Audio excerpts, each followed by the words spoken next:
શૈક્ષણિક મનોવિજ્ઞાન મહત્વના પ્રશ્નો અને જવાબ. 1.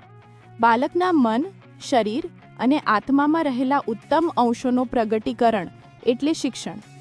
કેળવણી વિષયક આ વિધાન કોનું છે? ગાંધીજી. 2. કોણે શિક્ષણને ત્રિધ્રુવીય એટલે કે ટ્રાયપોલાર પ્રક્રિયા ગણાવી છે? જ્હોન ડ્યુઈએ. 3. લેટિન ભાષાનો એજ્યુકેટમ શબ્દ કયા બે શબ્દોમાંથી બન્યો છે? ઈડુ અને કેટમ. 4. સા વિદ્યા યા વિમુક્તએ આ વિધાન શામાંથી લેવામાં આવ્યું છે? શ્રીમદ ભગવદ્ ગીતા તથા વિષ્ણુ પુરાણ. 5. જ્હોન ડ્યુઈએ શિક્ષણના 3 ધ્રુવો બતાવ્યા છે. તેમાંનું ત્રીજો ધ્રુવ એટલે કયું? સમાજ. 6. શિક્ષણનો સંકુચિત અર્થ શું થાય છે? અધ્યાપન. 7.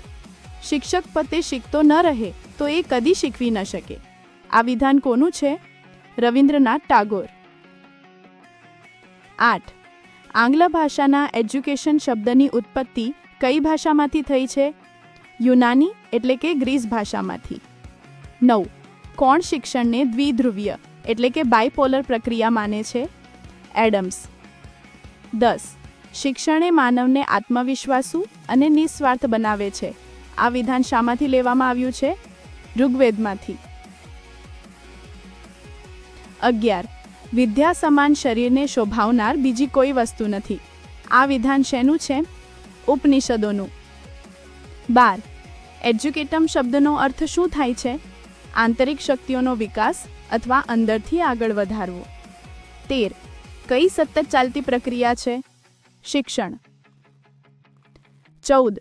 સંકુચિત અર્થમાં શિક્ષણનો પ્રયોગ કાનૂન તથા બોલચાલની ભાષામાં કરવામાં આવે છે.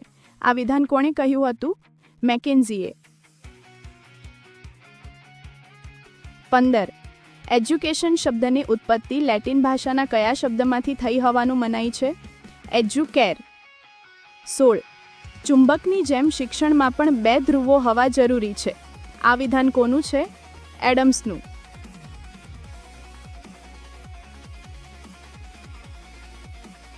17.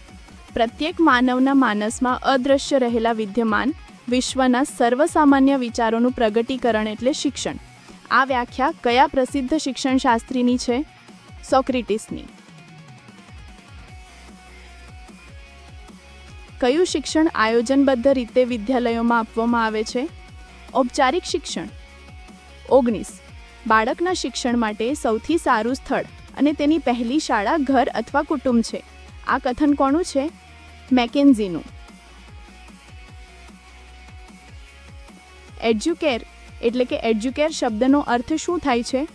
પાલન પોષણ કરવું, ઉપર ઉઠાવવું અને શિક્ષિત કરવું. 21. પ્રજાતિની આધ્યાત્મિક સંપત્તિની સાથે સાથે વ્યક્તિનું ક્રમિક સમાયોજન એ શિક્ષણ છે. આ વિધાન કોનું છે? બટલરનું. 22. શિક્ષણમાં તમામ અસરો આવી જાય છે જે વ્યક્તિના જન્મથી શરૂ કરી તેના મૃત્યુ સુધી તેને પ્રભાવિત કરે છે. આ શિક્ષણનો કયો અર્થ સ્પષ્ટ કરે છે? વ્યાપક અર્થ. 23. શિક્ષણને સામાજિક પ્રક્રિયાના સ્વરૂપે પરિભાષિત કરનાર વિદ્વાન કોણ હતા? સ્વામી વિવેકાનંદ. 24. સ્વસ્થ શરીરમાં સ્વસ્થ મનનો નિર્માણ એટલે કેળવણી. આ વ્યાખ્યા કોની છે? એરિસ્ટોટલની. 25. જ્ઞાન જેવું બીજું કંઈ પવિત્ર નથી. આ વિધાન શામાંથી લેવામાં આવ્યું છે? શ્રીમદ ભગવદ્ ગીતામાંથી.